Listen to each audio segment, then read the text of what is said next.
अस्सलाम वालेकुम दोस्तों, मैं हूं तनवीर अब्बास और आप देख रहे हैं मेरा यूट्यूब चैनल WSL कंसल्टेंट। दोस्तों, आज हम बात करेंगे कि मलेशिया विज़िट वीज़ा आपने कैसे अप्लाई करना है, किन किन डॉक्यूमेंट्स की आपको ज़रूरत होगी और मलेशिया विज़िट वीज़ा में फ़र्क क्या होता है। आपने वीडियो आखिर तक देखनी है, आपको मैं सारी बातें ये डिटेल से बताऊँगा। So let's start. दोस्तों, मलेशिया में तीन तरह के लोग जाते हैं, तीन वजूहात से जाते हैं।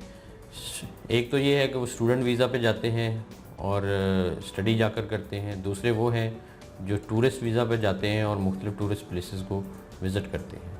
तीसरे ये हैं कि वो वर्क वीज़ा पे जाते हैं और जाके मुख्तलिफ़ कंपनीज़ में, मुख्तलिफ़ ऑर्गेनाइजेशन में, मुख्तलिफ़ फर्म्स में काम भी करते हैं। जो लोग मलेशिया में काम करना चाहते हैं वो तीनों तरह के वीज़ा को इस्तेमाल करते हैं। वो स्टूडेंट बनकर भी जाते हैं, वो टूरिस्ट बन के भी जाते हैं और प्रॉपर वर्क वीज़ा भी लेकर जाते हैं।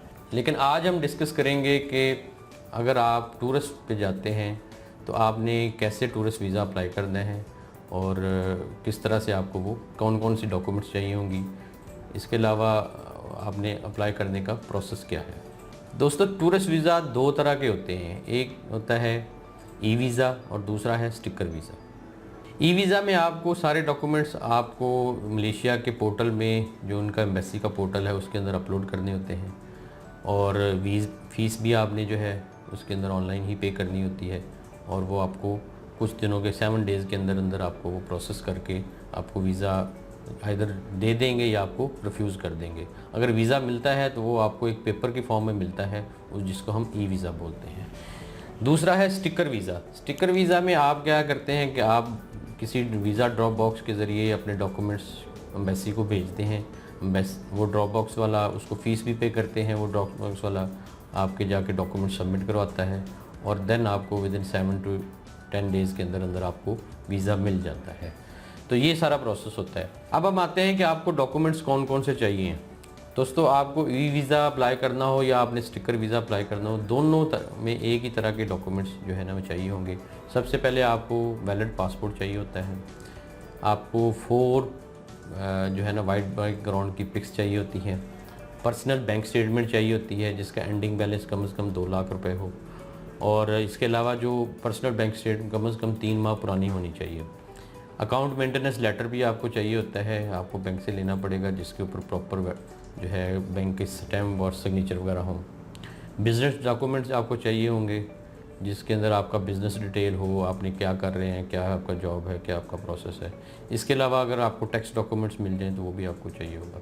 अगर आप जॉब करते हैं तो आपको जॉब का जो है लेटर बनवाना पड़ेगा जिसमें कंपनी का नाम, जो जहाँ पे आप काम कर रहे हैं, कितने अरसे से काम कर रहे हैं, क्या सैलरी वगैरह आप वहाँ से ले रहे हैं, ये सारी चीज़ें उसके ऊपर मेंशन होनी चाहिए। ये सारे डॉक्यूमेंट्स जब आप ले लेंगे तो फिर आप जो है ये वीज़ा ड्रॉप बॉक्स वाले जो है जो नॉमिनेटेड हैं, एम्बेसी से नॉमिनेटेड हैं, उनमें उनके पास ये सारे डॉक्यूमेंट्स जमा करवाएंगे। आप उनको फ़ी भी पे करेंगे। तकरीबन इस वक्त जो फ़ीस है वो 14,000 पाकिस्तानी रुपीज़ के बराबर है, वो आपको फ़ी पे करनी होगी। आप उनको फ़ी डॉक्यूमेंट्स दे देंगे तो वो आपका स्टिकर वीज़ा लगवा के विदिन 7 to 10 डेज़ आपको मिल जाएगा। दोस्तों, अगर आप ई वीज़ा अप्लाई करते हैं तो फिर भी डॉक्यूमेंट्स यही चाहिए होंगे। फ़र्क ये है कि आपको किसी को देने की ज़रूरत नहीं होगी, आपको ये सारे ऑनलाइन पोर्टल में जाकर डॉक्यूमेंट्स अपलोड करने होंगे और उसके बाद फ़ी पे करनी होगी और आपको 7 to 10 डेज़ जो है आपको वीज़ा मिल जाएगा। वो पेपर वीज़ा होगा। स्टिकर वीज़ा जो है उसमें और ई वीज़ा में फ़र्क ये है कि अगर आप स्टिकर वीज़ा लेते हैं तो आपको बेनिफिट ये मिल जाता है कि आप वहाँ जाकर अगर जो वीज़ा को एक्सटेंड करवाते हैं, कम से कम 30 दिन की 2 दफ़ा आप एक्सटेंशन करवा सकते हैं। 60 डेज़ आप उसको मज़ीद एक्सटेंड करवा सकते हैं। उस स्टिकर वीज़ा अगर लगा हो आपके पासपोर्ट पर तो आपको वो एक्सटेंशन मिल जाती है। अगर आपका वीज़ा ई वीज़ा हो तो वो आपको एक्सटेंशन नहीं मिलती।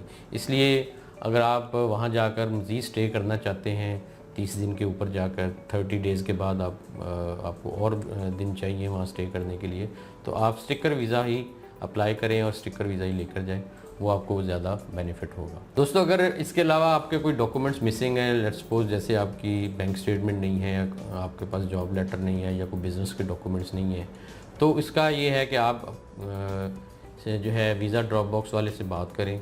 वो ऐसी ऑप्शन उनके पास होती हैं कि वो आपको कन्फर्म वीज़ा ले देंगे, जिसको डन बेस पे वीज़ा कहते हैं। वो आप वीज़ा ले सकते हैं, उसके ऊपर आप ट्रैवल कर सकते हैं। दोस्तों, ये था मलेशिया जो है टूरिस्ट वीज़ा जो है उसका सारा प्रोसेस कि आपको किन डॉक्यूमेंट्स की ज़रूरत है और आपने कैसे अप्लाई करना है और वीज़ा कौन कौन सी तरह के होते हैं। उम्मीद करता हूँ आपको वीडियो पसंद आई होगी। अगर पसंद आई है तो उसको लाइक और शेयर कर दें। मज़ीद अच्छी वीडियोज़ के लिए आप हमारे चैनल को सब्सक्राइब भी कर सकते हैं। इसके साथ ही इजाज़त चाहता हूँ। अल्लाह हाफ़िज़।